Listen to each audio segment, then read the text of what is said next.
So what is up, guys? It is Evil here. Going to be bringing you more of the Call of Duty Battlefield 3 debate here today. And we got some special guests here. You guys want to go ahead and introduce yourselves? Hi, I'm CamTV98, aka It's Unrated. Jesus, what's going on? I'm Cerberus, hello. Alright, so let's go ahead and start this up and we'll get into this debate here. So basically what we touched on in the first one was just some generalities in between Call of Duty and Battlefield 3. So next thing we really want to touch on, we're going to go with what is the difference between the players of Battlefield 3 versus Call of Duty. So anybody got any opinions on that one?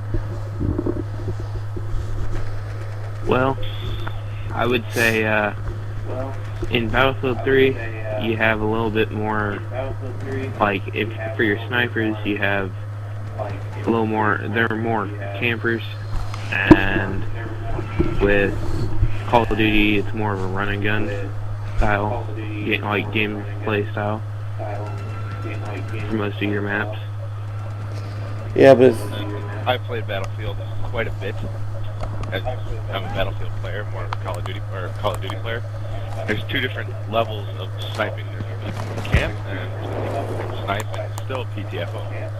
That's the thing a lot of people lack in the game. and for those of you guys that don't know, PTFO stands for Play the Fucking Objective, Idiot.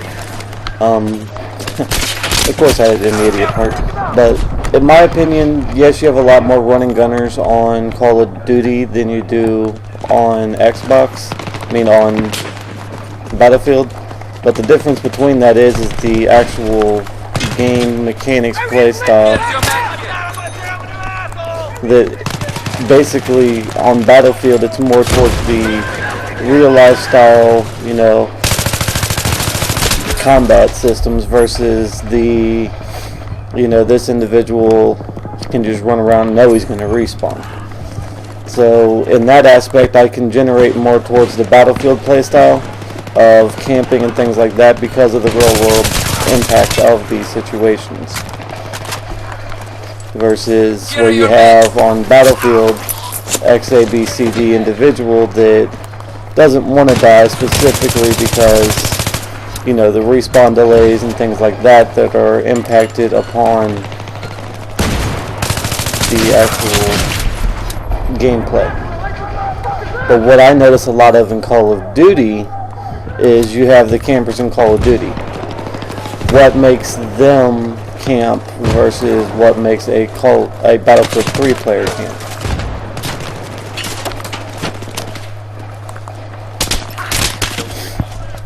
Sorry about that. Definitely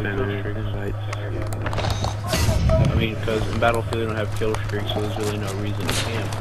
Because in Call of Duty you have the incentive to stay alive as long as you can to get your kill streaks. Then you can use your kill streaks, say MW3 at a Reaper. You can rain hell down from above.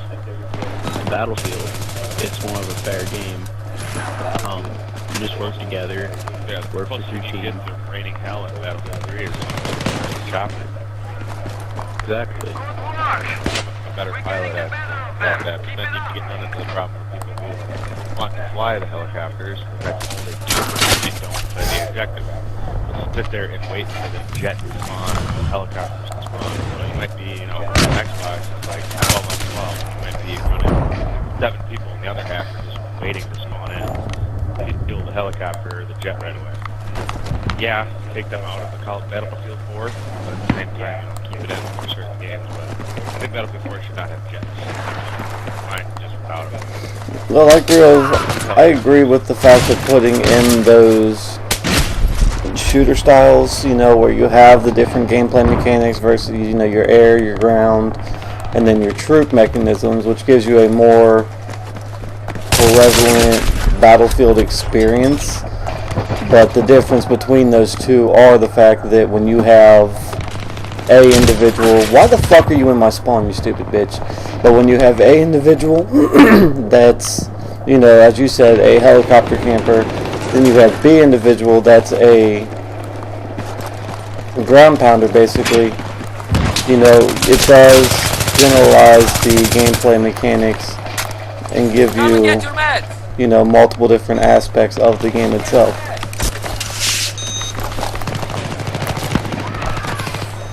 But then again, you get people who play the game too much.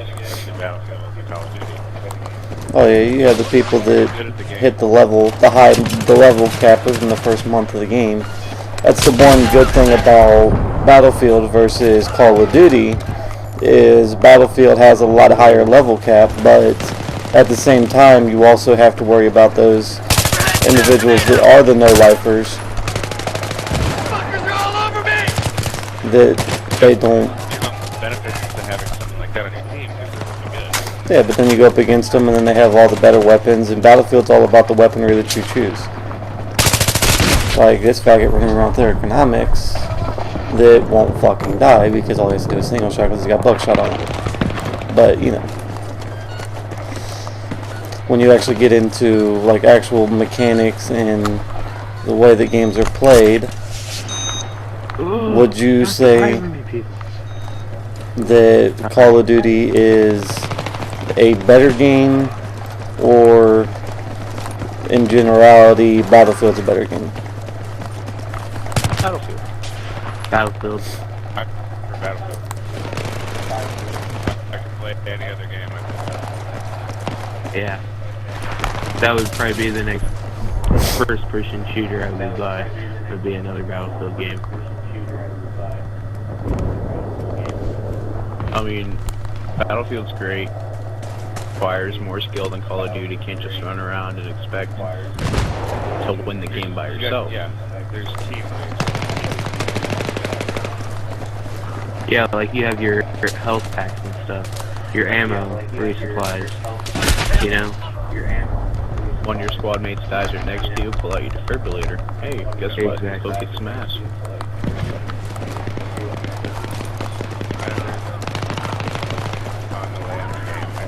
get used to it. There's nothing like the respawn delay you get when you play like Capture the Flag on Call of Duty or something like that. I mean, you like Capture. Dead for feels like forever. Capture the Flag. By the time you get in, the game is completely changed. You're fucked. You gotta do everything. Battlefield. God, you die. Not there. Can't. God, check the objective.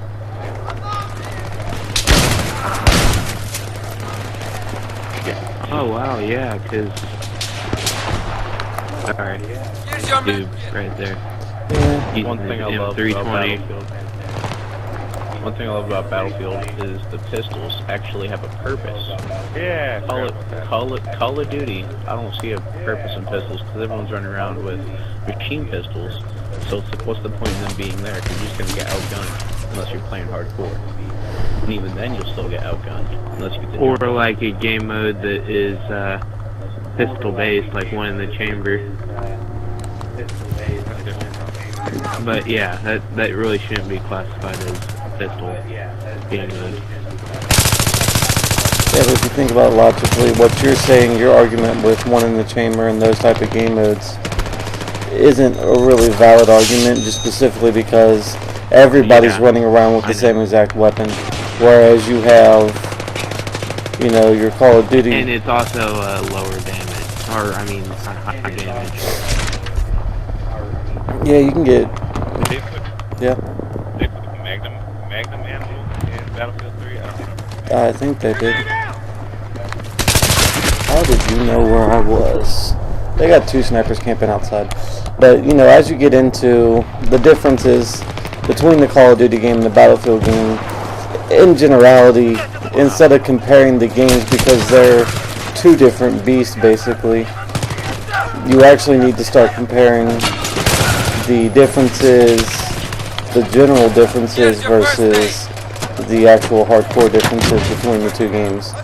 Because yeah, you could sit here and say, okay, well this game has this versus this, but then again at the same exact time you can also say that, Call of Duty itself is a better game because it sells more copies than any other first-person shooter game out there.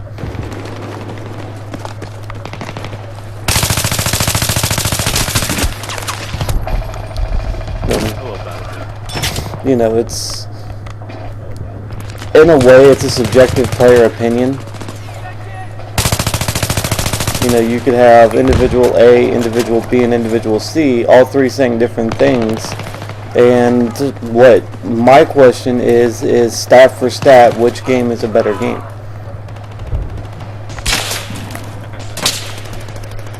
Exactly.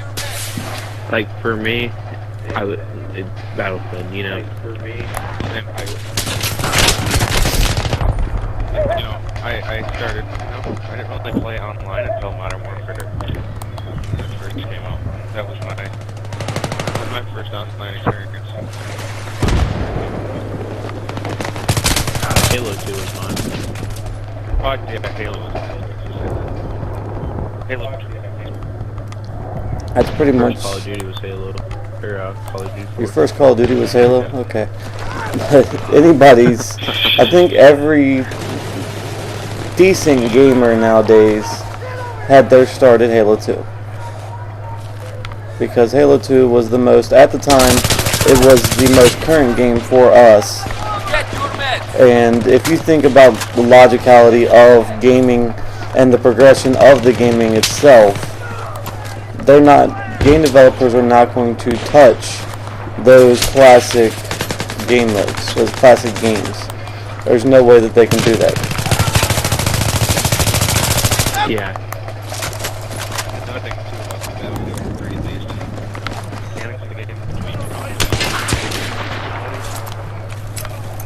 they're actually individual. It just feels different. If you were a Battlefield player and you go over and play Call of Duty, it's like an arcade game.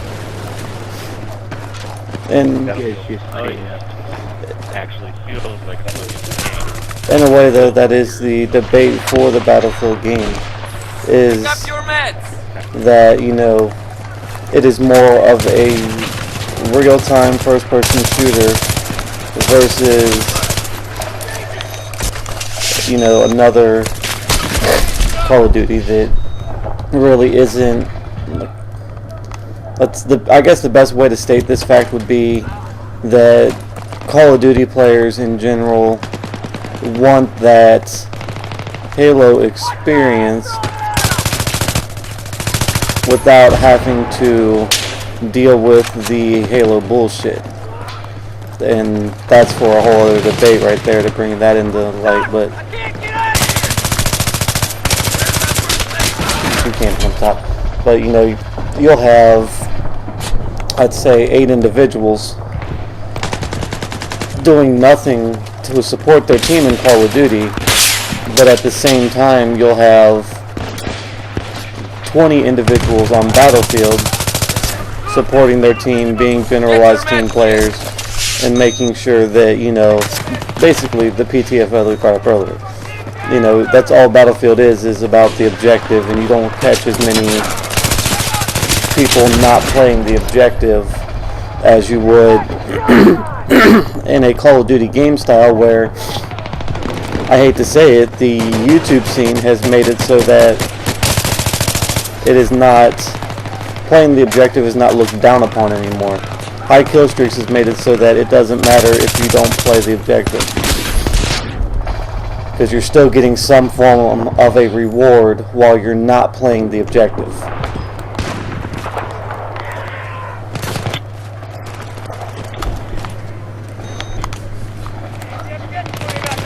Now I'm sitting here playing, and defending the still in there. They could